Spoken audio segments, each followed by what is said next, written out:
Welcome back to the Weights and Plates podcast. This is episode 2. I am your host, Robert Santana, along with Trent Jones, my co-host. Howdy, folks. And we are going to pick it up where we left off last week. Last week we did a lifting episode, or a weights episode. Today we're going to do a plates episode, somewhat. I'm going to kind of lay the foundation for that at least. Yeah, circle the square on the weights and plates name. Yeah, I think... I think we talked a little bit about in the weights episode, the history of kind of the thinking about weight training and strength training and how that's evolved over time, sort of physical culture, basically. Yeah. And it's interesting. There's like these, like we said, there's this mythology of training that somehow like starts somewhere. Like it's not even really sure where these ideas start sometimes, but they persist and they get passed down.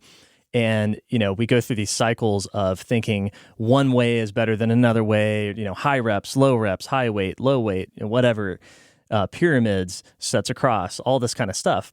And it's funny, if you look in the nutrition side of things, the exact same mythology is present, right? There's like, as physical culture evolves, we go through these cycles of thinking about, well, fat's good, fat's bad, low carb, high protein, low protein, medium protein. And so Atkins, I think Weight Watchers.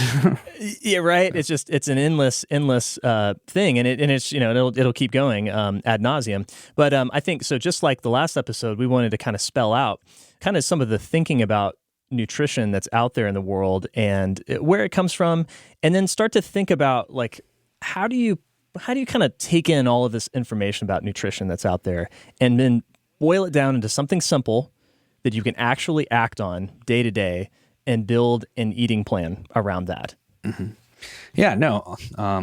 Ultimately, when you kind of get down to the nuts and bolts of all this, like you said, there's a long history of various diets that probably dates back hundreds of years, I'm sure. And one has to wonder where a lot of this comes from, So like today, the mainstream one is keto. 20 years ago, that was called Atkins, right. And there's probably some nuance differences there, but for the most part, it's the same thing. It's a low-carb diet. I remember when I was in college, and I first started college, there was a cyclical keto diet. So you were on keto during the week, and then you were off keto on the weekends, but it was for guys with low body fat. And then there was, very low fat, or Ornish back in the 90s, it was a very low-fat diet. Then there was paleo, there was the zone diet, there was the Weight Watchers, there's this calorie counting. And now you get all these arguments about, it's this one's better than this one. Low fat's better than low carb's better than low fat. Processed foods are bad, GMOs are bad. And you get a lot of clients that, are just suffering from paralysis by analysis. And the way I like to approach this is, rather than sit here and talk about how Diet A is wrong and Diet B is right, which seems to be the popular trend in my business these days, Right. It seems that like everybody wants to debunk and become a debunker, and whether it has to do with training or nutrition.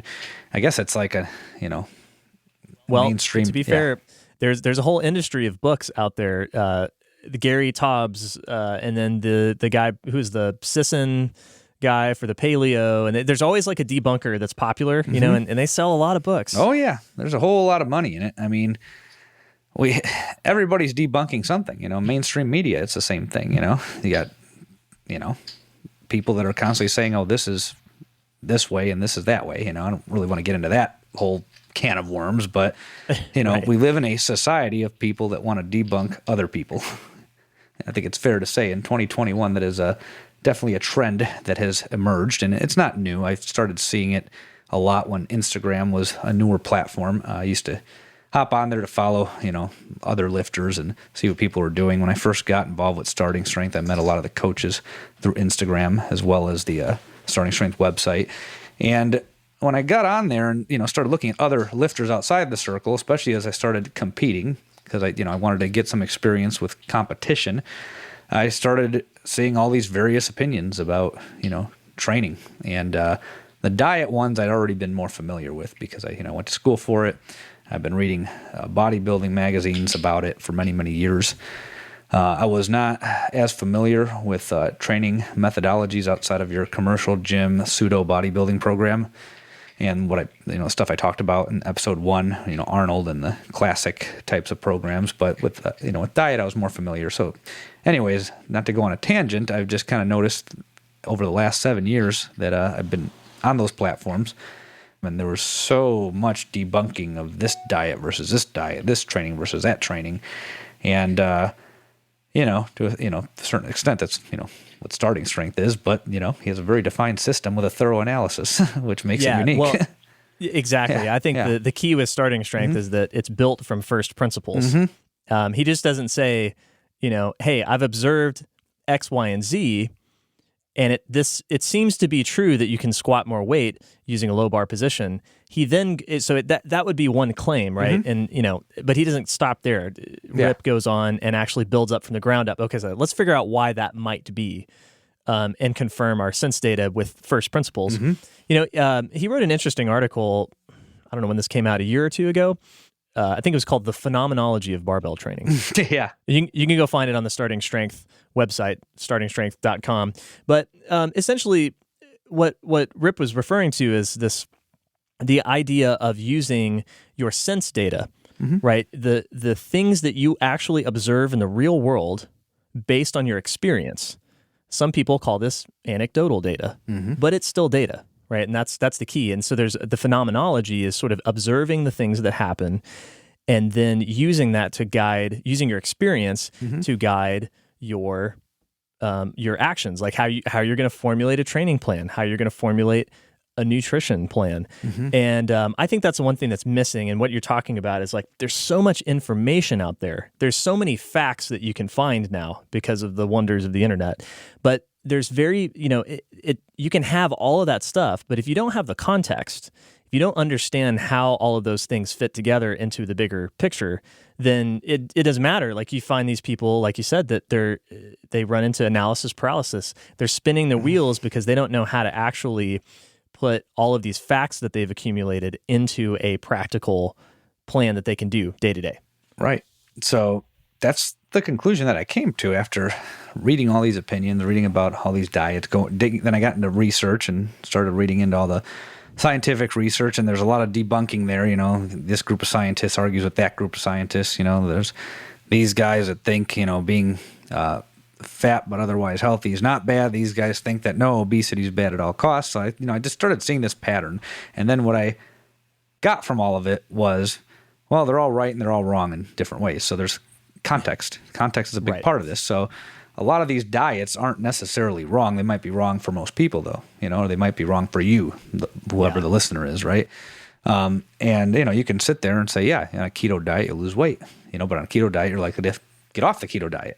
Same thing with a very low fat diet. On a very low calorie diet you're likely to not stick to that long term. So what's the context, right? Just like training methodologies, right? I think a lot of the recommendation for insanely high volume, high frequency training stems from the anecdotal experience of bodybuilders in the 70s and 80s that were also taking drugs. And it's worked well for that population. Drugs change your physiology. And by drugs, I mean anabolic steroids. That's what I'm referring to.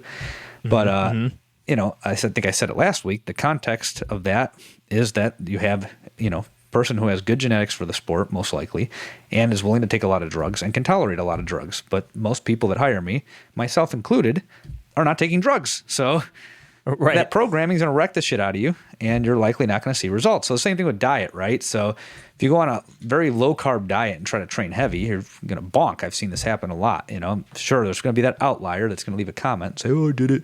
But where does that come from? Again, 70s bodybuilding. If you go to Rick Drayson's YouTube channel, this is where I first heard it. I'll give him a shameless plug. I'm good friends with his wife. Didn't know he had a YouTube channel until my friend here in Arizona told me. So, okay, God rest his soul. He passed, I believe, last year. Oh, okay. But I was listening to him, and he's like, oh, yeah, back in the day, he used to train at Muscle Beach with those guys, Arnold and that crew. And he's like, yeah, we would just, take drugs and, go low carb, and then we get real ripped. And they could do these hard shattering workouts. So, that's when I started, I think when I started listening to him. It's so easy. I started listening to him and some other people. I'm like, a lot of the stuff in fitness and bodybuilding and these strength sports is, these conclusions have been arrived at within the context of training on steroids with, pretty decent set of genetics. Yeah, absolutely. I think that's good to draw that distinction because, when we talk about diet, there's just a lot of gaps of information that I see out there. There's a lot of misinformation, but there's just a lot of people that don't have a basic understanding of what diet intervention even is, what it means, and the fact that there are levels to it. And so, you go to the doctor for your annual physical, and he's going to put you on the scale, and he's going to plug your height and your body weight into a little calculator, and he's going to come up with your BMI, your body mass index.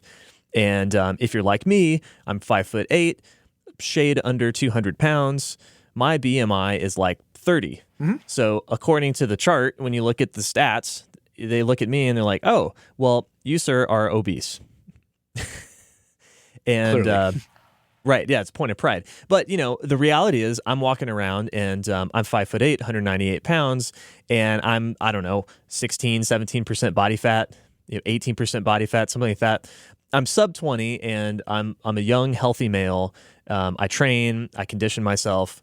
Right, it's out of sync with what actual health is and what fitness is, and I think we're really to properly unpack this. We're going to have to do a whole series of episodes, right? This is a long discussion, but just to kind of hit the highlights here, that's an example of how, from a medical perspective, from a statistics perspective, I can be obese, but it really doesn't describe much about my actual physical condition. Clearly, that's a big difference between someone who's, 6'2" and 275 pounds, but 30% body fat, right? We have a very different situation there, even though those two BMIs might be equivalent. So I think that just, as I'm talking to you and listening, I think this is the theme of this episode. It really comes back to context. And most people receive information from probably one of three places. Entertainment of some sort, whether it's movies, TV, sporting events, news media / social media. I consider them to be the same thing. Or schooling, academia. And that's where a lot of this information is coming from. So when somebody sees that an individual is a clinician of some sort, I'm a doctor, I'm a dietitian, I'm a PhD, I'm a scientist, I think context gets lost there. So what does a doctor do? A doctor works with people that are ill or injured or hurt, or they're there to help people get physically better in a way, shape, or form. But typically, doctors deal with acute situations. They deal with people that are very fucked up. So heart attack, stroke, broken arm, broken leg, gunshot wound. I mean, we're dealing with an acute situation. That is what their routine job looks like. I worked in a hospital before. Routine job is, I saw a guy with a dent in his head once. It was the most bizarre thing. I didn't know a skull can do that. So, when you're talking about clinicians, the majority of their business comes from people that are acutely fucked up. Or in some cases, if you're talking about long-term care, you got people that are chronically fucked up. Either they're 80 years old and demented and can't really walk and they're very weak, or they had a stroke, or for whatever reason, they're confined to a facility. So either way, you're dealing with situations that are not normal living situations for people that are consuming this type of material, right? The average consumer is interested in the average consumer of fitness material wants to look better naked and perform better physically. That's usually what you tend to get, one way or another, And, absolutely. Much of what's being taught at the academic level is preparing you to be a clinician. So if you're going to school to be a PT, a physical therapist, that's 6, 7 years of school, maybe 8. I think how long this one girl took that I knew, it took her 7 years. So about 7 years of school, 6 to 8 years of school, depending on how long it takes you. And you're basically being taught to work in a clinic of some sort. And the way what that looks like is you're dealing with somebody that had a stroke, broken arm, broke a leg, fucked something up pretty bad, and needs to learn how to move like a normal human being again. If you're a dietitian, you're dealing with somebody who just went to the hospital and had a heart attack, is probably going to have what you said going one ear and out the other because they had no intention of changing their diet. They just want to not die, And you're going to educate them real quick, then they're going to go home. And that's one of the things about clinical that I didn't like. It was too short of a visit to really accomplish anything. So it was just an introduction to diet, or they were repeat offenders and they're on their third heart attack and they've gotten this before from the other dietitian at the other hospital. But the point is, you're dealing with a diseased human and you're telling them how to eat to manage that disease. And the same thing, with other disciplines, it's kind of the same sort of thing, like people don't go and hire a physical therapist because they have back pain. I mean, it's happening more now, I think. And the common complaint that I get is that it still hurts. So, chronic back pain and chronic obesity, chronic back pain is to PT as chronic obesity is to a dietitian, Yeah. So basically this kind of shows a problem of, a lot of people are looking to academic sources, which would be their family doctor, their RD when they're in that situation. And this information that they're giving you that's limited by a couple of things. Number one, it's in a very different context, as you mentioned, right, for very sick people. And the second thing is, like, realistically, a clinician has, maybe only a few minutes to interact with a patient. And so what are you going to do in those few minutes? Like, you clearly can't steer and guide their and build some basic principles for them of nutrition, right? All you can do is try to give them a few kind of highlights that hopefully they'll adhere to. And oftentimes, like, you have to, they're thinking about, like, what can I say that without, knowing that they probably will not follow up. What can I say that's fairly, benign, right? Yeah. So, for instance, the physician who treats someone who's had a muscle strain, right? It's like, well, take it easy, right? Don't do any heavy lifting or anything like that and they'll give you an arbitrary amount of time, 6 weeks, whatever. Don't lift more than 20 pounds. Well, it may or may not be that I don't think a lot of times physicians are thinking it's like, well, that's a hard, real, that's a real limit that you have. I think what they're thinking is like, okay, I don't know what this guy's going to go off and do. I don't know if they have any idea of what they're doing, if they know what they're doing when they're lifting weights or exercising. I don't know if they're working with a competent coach. So I'm just going to tell them something that, is not going to mess them up and get them back in my office again, hopefully. Exactly. And so when we think about that in terms of taking advice from these people, especially out of context, it's not so good. So when don't listen to Dr. Oz. No, in other words, you shouldn't listen to him anyway. But unless you're getting cardiothoracic surgery, apparently he's very good at that. Yeah, right. Yeah. But I think the context definitely gets lost. So doctors, they're very, very conservative with recommendations. They're dealing with people that are walking on the tightrope between living and dying.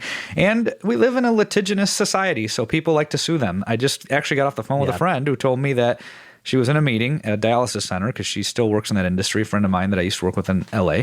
And the doctor told her that he had just gotten sued for the first time, and that the people in the courtroom said that they sued him because they thought he had a lot of money, and it got dismissed, obviously, but they actually said that in the courtroom. And I'm like, people would say that in the courtroom? Like, it's okay. Then they asked if he'd take him back as a patient. Wow. Wow. So, I mean, it's just a random story that kind of ties in, but this is what's going through their head. It's like, okay, how do I minimize my liability in a sue-crazy environment? And how do I minimize the risk this person will hurt themselves? Okay, don't lift more than 10 pounds. Well, the door that they're pushing open to leave the cardiac rehab center requires about 50 pounds of force to push. This was actually published on. That's why I bring that number up. But it's more of, well, if they lift less than 10 pounds, they're definitely not going to get hurt because they lifted it, So that's part of it. Exactly. But again, it's just understanding these people are very, very smart people. They have a lot of information in their brain, and they know how to deal with very complicated issues. But again, they're trained clinicians to work in a clinical setting, like a hospital setting, right?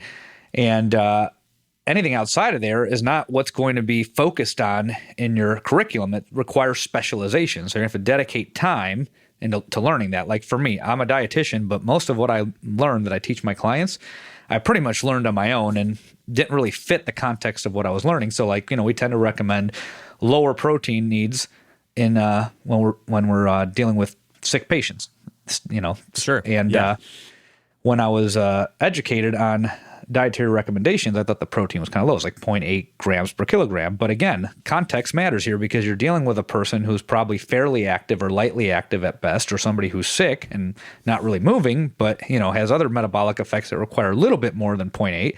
But do they need to eat as much as somebody who is beating the shit out of their joints and muscles every day, or a high, whether it's through weightlifting or playing football, right? That's going to change the situation. You're applying a novel stressor. So it's not that the clinicians are wrong. It's that the context is lost. And then some clinicians will, stretch what they've been taught to situations they don't have experience in. And that also becomes a problem.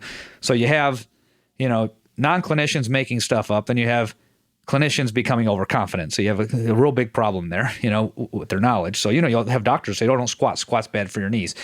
Okay, doctor, can you explain to me how to properly perform a squat and explain how a properly performed squat is bad for your knees? I would like to get unless it's Sullivan, I don't know that I'm going to buy it, that I'm going to expect a correct answer there. So Dr. Sullivan is one of the few. Yeah, exactly. And think about it. It's right. If you're hearing this from your cardiologist, it's like, maybe listen to him about your heart, and you can kind of politely nod at his advice about your strength training regimen. It's context. So I think that's a good place there. So let's move on to our second source of information, right? The entertainment industry. Oh yeah. So are you telling me that when The Rock gives an interview in GQ magazine that I shouldn't listen to his nutrition advice? Not any more than you listen to Arnold's. So Arnold's is actually not terrible, except that's not what he actually did. And the Encyclopedia of Modern Bodybuilding, the recommendations are similar to what we tend to promote now, but that's not what they actually did. What they actually did was dumb shit. Right. So entertainers and bodybuilders kind of fall in a similar category, because what are entertainers paid to do? They're paid to entertain. So somebody like The Rock, his size is entertaining. He's a big fucking dude, and if you're going to have somebody blow shit up and, get in fights all the time, a big dude can do that. Arnold kind of set that standard because the action heroes used to be smaller before him. So, big dude blowing stuff up and beating people up is entertaining to a certain audience, And in order to do that, he has to be big. The Rock happens to have a good genetic makeup. He almost made it to the NFL. So, he's naturally a muscular guy. But then he's also a lot bigger than most naturally muscular guys. And he's probably on he's probably on steroids, and he's actually a bad example because I don't give a shit that The Rock's on steroids. He'd be big without them. But there are guys that you really got to worry about aren't the huge guys like The Rock, because we acknowledge that Dwayne Johnson's an outlier. He's a big dude. His dad was big. He's probably on drugs on top of it. I'm more concerned about the guys, and I don't know what people look at now. I mean, Instagram's probably the closest analogy, but we talked about this in the last episode. When I was getting into fitness, I read Men's Health, Men's Fitness. They had these guys with like washboard abs that were probably like 170 pounds and lean and airbrushed and tan. And right. My assumption was, that's natural, that's healthy, because Men's Health. Well, they're on drugs too, by the way. Yeah, exactly. And that was something that took me over a decade to understand. And it comes back to, what is their job? Their job is to be on the cover of a magazine. So they need to look a certain way. So taking drugs and compromising their health in that way is no different than somebody playing football and compromising their health in that way. Getting hit all day and stomped on by 300-pound guys is not healthy, and neither is taking steroids. So, that's kind of like how I like to present it. It's context dependent there. Again, the big theme of this episode is context, right? So if an actor is taking steroids, it's because he has to look a certain way on screen.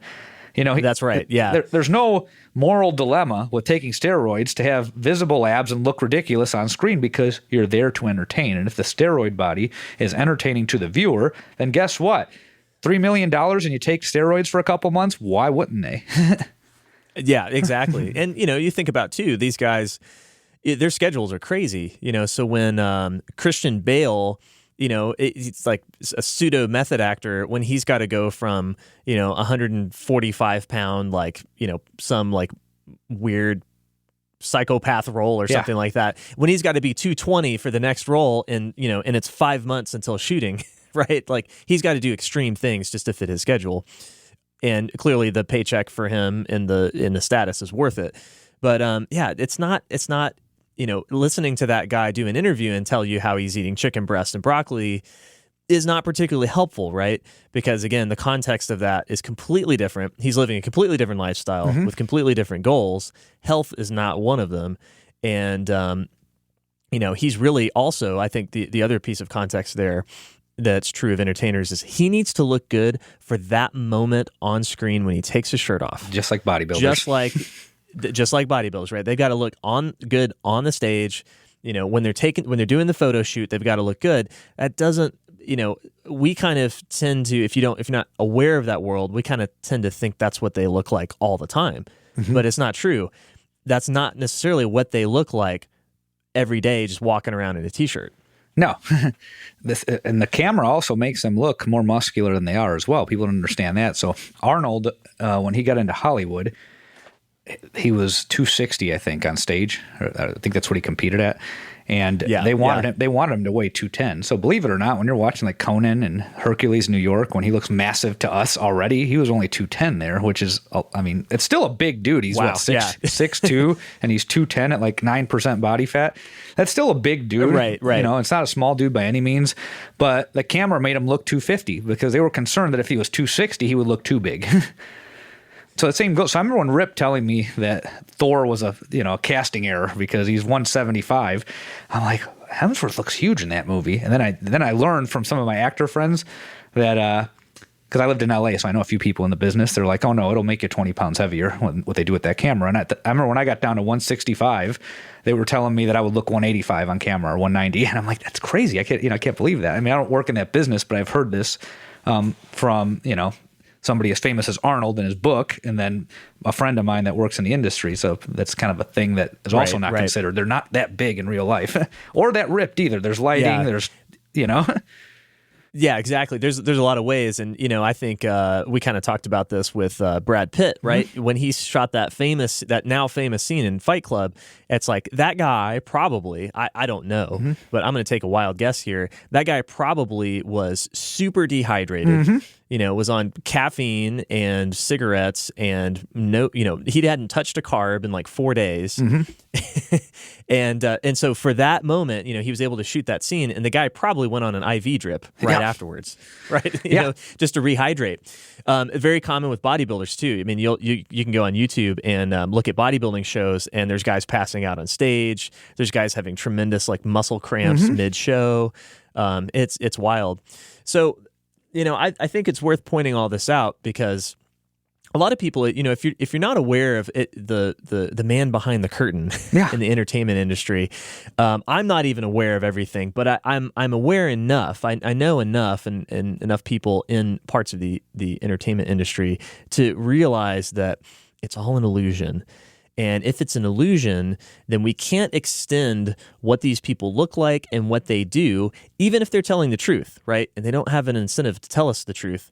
But even if they are, it's still not relevant to what do we do day to day in our just regular everyday lives when we sit down and we have our 3 meals and a snack or whatever it is.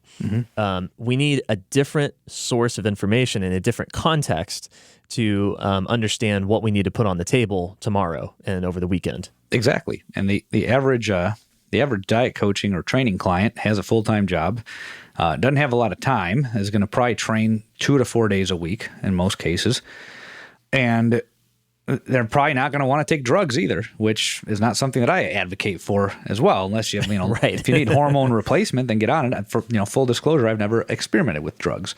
I partied in college and messed around with, weed and, alcohol, if you want to count those drugs, but I never taken steroids at all. And if I were to try that out, I would totally disclose that because I have no reason not to. And because of that, I've been training and applying stress under the bar for almost a decade. I was telling somebody the other day, I'm like, I've been training this way for 8 years now, and knock on wood, I haven't had an injury to knock me out of it, but I did diet unnecessarily in the beginning, so it kind of slowed down some of that rate of progress. But it's given me a lot of information to educate others on it because through that process of training for 8 years and continuously trying to make progress, I started to learn how much I've been lied to, or not so much that I've been lied to. I learned how much I was missing from the picture that was being delivered by most pop media and fitness industry publications. And that was the biggest thing. I didn't understand what drugs did. None of my friends did drugs. I never sought them out. So I didn't understand what they did. All I looked at was, oh, look at this guy. He used to be fat and then he got ripped. And I'm like, well, how did he get all that muscle? I guess I have to train, right? And then I'd read about all these diets, right? So you mentioned Hollywood, right? So yeah, when you're talking about an athlete or an actor, their job is not to, go and work as an engineer or a banker and come home to their wife and kid and then train for an hour. Their job is to play basketball or football or get really jacked for a movie, for a Marvel movie. That's their job. So, a lot of people compromise various aspects of their health for their job. There are people that don't sleep that work office jobs. That's not healthy.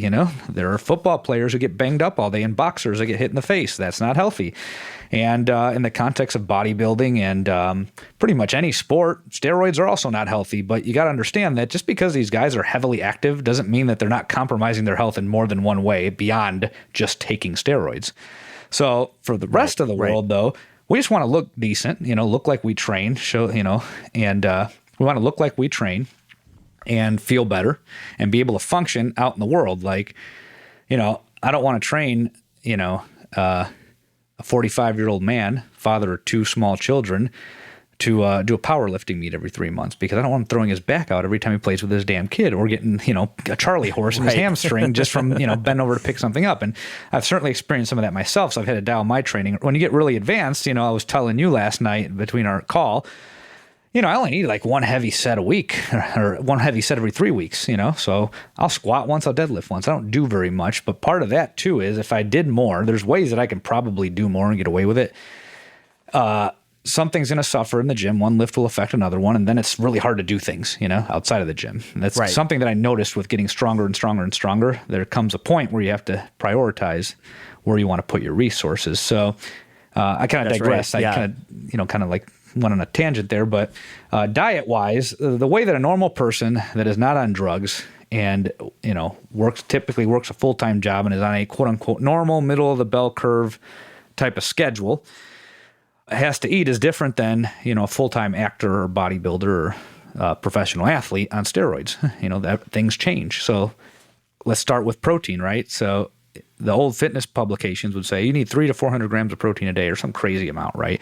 And then low carb is very, very popular too. You pop open a bodybuilding magazine, they tell you how ripped they got on low carb and look at all their muscles and veins and all that, and you hear about the stuff they do to get on stage.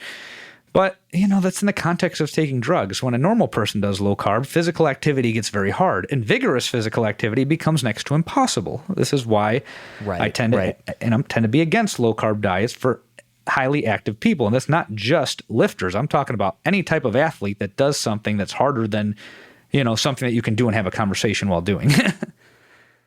Right. And again, when you read popular magazines that are geared to the general public, it's like, well, we know the general public is not exercising with any sort of intensity. And so if the low carb diet is working for somebody who's trying to lose 15 pounds, it's like, well, yeah, sure. I'm sure it does, right? Because there's a lot of carb sources that people eat that are also high in calories, right? And, not pounding the potato chips at night is probably going to produce some moderate weight loss in that general population that's not training. But we're interested in health and fitness, so we're going to assume that you, dear listeners, are training and actually doing exercise with sufficient intensity to get, to gain an adaptation, to get stronger, to get more conditioned.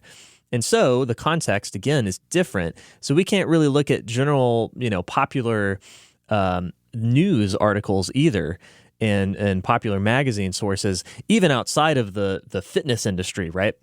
So, yeah, I think this is a great starting point when we, before we start to unpack all of the details of nutrition, is to think about the context of the information that you're getting, and I would say go back and think about the things that you think you know about nutrition.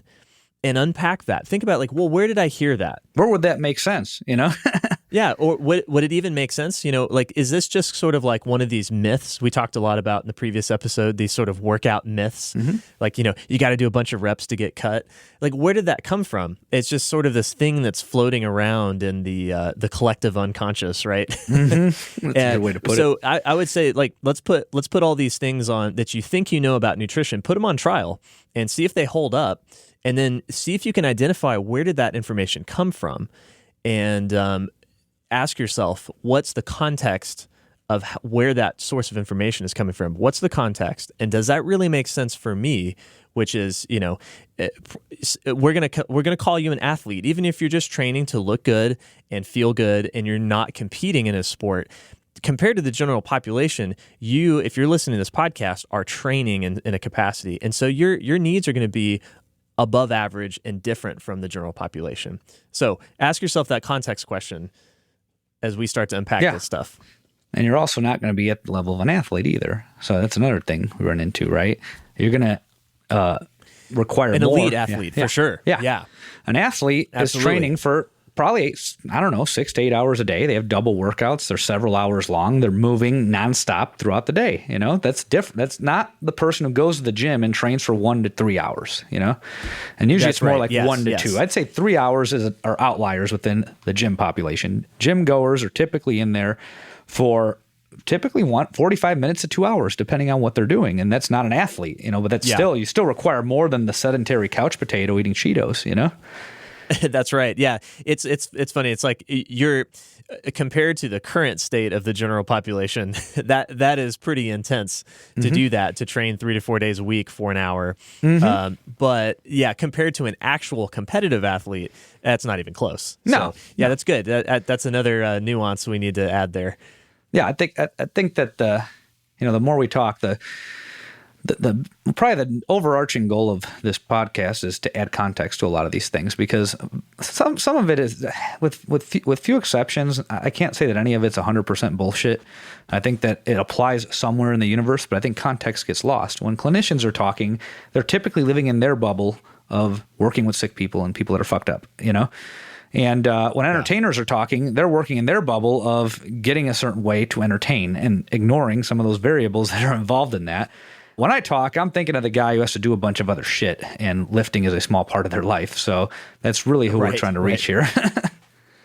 Absolutely. And, I think you're in good company, dear listeners, because that's me. It's like I'm a barbell coach and I do this thing professionally, but I mean, I've got a lot of other stuff going on in my life. I'm not a competitive athlete. So I think that's an advantage in that I understand those concerns and constraints. So, well, I think that's a good place to leave it off.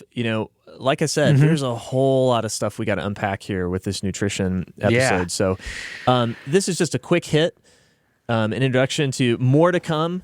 I think we need to go deep on sort of the building blocks of nutrition in the following episodes, talking about basic macros and strategies. And I think just maybe even learning how the body works and how metabolism works would be interesting to dive into. Yeah, no, I think that'd be good. I mean, we kind of scraped on it a little bit. Maybe not really a true plates episode, but, kind of introduces the topic and really hammers home what our goal is here and who we're talking to. I'm not talking to the academic researcher or the, pro power lifter, although some of the stuff we talk about here could apply to that person. So maybe pick a different sport. I'm not talking to the pro athlete who's in the NBA or aspiring to be. Yeah. And, I'm also not talking to the guy who has to get real jacked for a movie in a few weeks. I worked with one actor, but I got him in shape over a long period of time, and it wasn't for a show. It was personal in nature. Yeah. So, we're here to help the average consumer of fitness information, the average gym member, the guy who has a job, likely has a family, and this is maybe 10% of their life, All right. So let's wrap up here. If you want to find out more about Robert and the Weights and Plates business, where do you go? www.weightsandplates.com, _Robert_Santana on Instagram, or weights __ and _ plates at Instagram. Those are the three main places I check, and I'm also the nutrition forum moderator on startingstrength.com. Okay, so you've got 2 Instagram accounts. There's a Weights and Plates and your personal account. My personal account's the more active one. I'm trying to, really beef up the other one. Trying to find somebody to assign that to, because I'm really bad about it. It's good. I'll have to go follow you on that other one. I haven't done that yet. So yeah, excellent. Well, we will talk to y'all in a couple weeks. See you then.